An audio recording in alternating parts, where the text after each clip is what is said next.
গত দুইটা পর্বে আমরা HTML এর অনেক কিছুই নিয়ে আলোচনা করেছি, বাট HTML এর মূল ফাংশনগুলো নিয়ে কিন্তু আমরা আলোচনা করিনি। আমরা বলেছি একটা ওয়েবসাইটের সমগ্র কোডগুলো লেখা হয় বডির ভিতরে, আর HTML এর বডির ভিতরে আমরা যাই লিখব সেটাই আমাদের হচ্ছে HTML কোড। কিন্তু HTML-কে কিছু নির্দিষ্ট ট্যাগের মাধ্যমে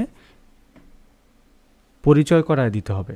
যেমন কিছু ট্যাগ আছে, তারপরে হচ্ছে অ্যাট্রিবিউট আছে, অতিরিক্ত কিছু এক্সটেনশন আছে। আমরা ডে বাই ডে সেগুলো জানবো।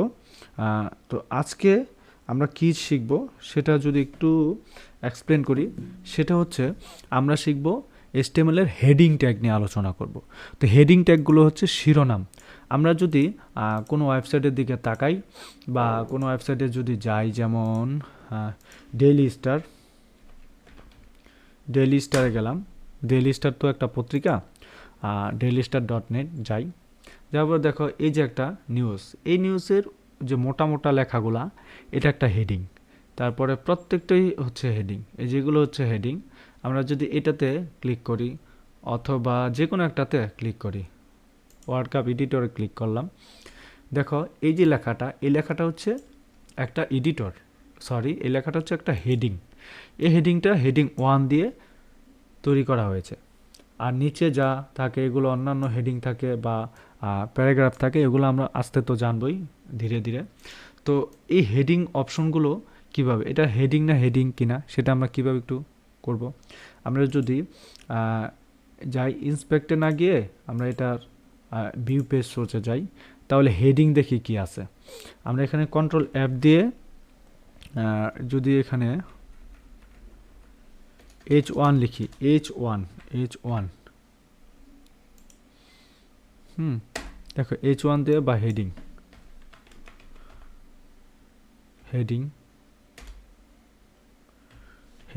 বা হেড লিখলাম, অথবা টাইটেল,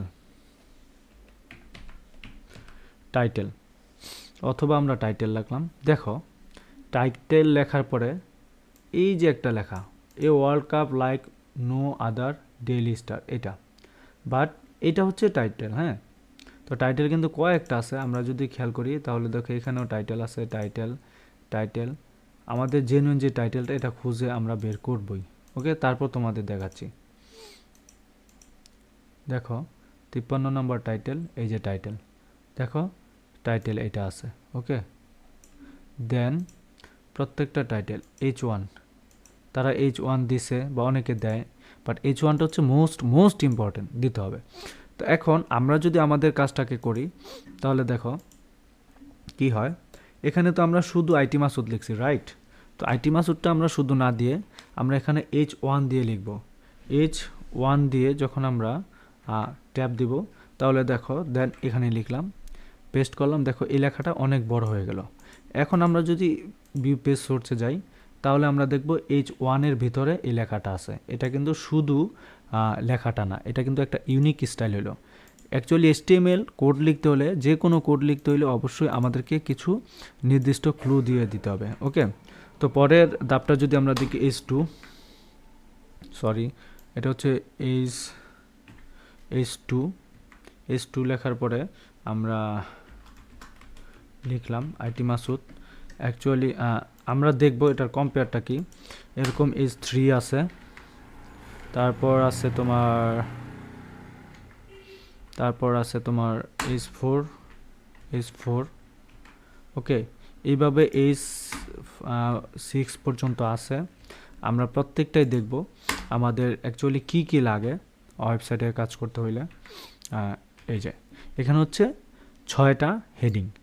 6টা হেডিংয়ের মধ্যে সবচেয়ে ইম্পর্টেন্ট হেডিং হচ্ছে 1, তারপর 2, তারপর 3। অ্যাকচুয়ালি এই তিনটেই কাজে লাগে, এগুলোকে গুগলে সার্চ ইঞ্জিন করার সময় মোস্ট ইম্পর্টেন্ট। বাকিগুলো এতটা গুরুত্বপূর্ণ না, এগুলোর ব্যবহার নাই বললেই চলে। যাই হোক, তো হেডিংগুলো ঠিক আছে, এটা হচ্ছে HTML এর হেডিং।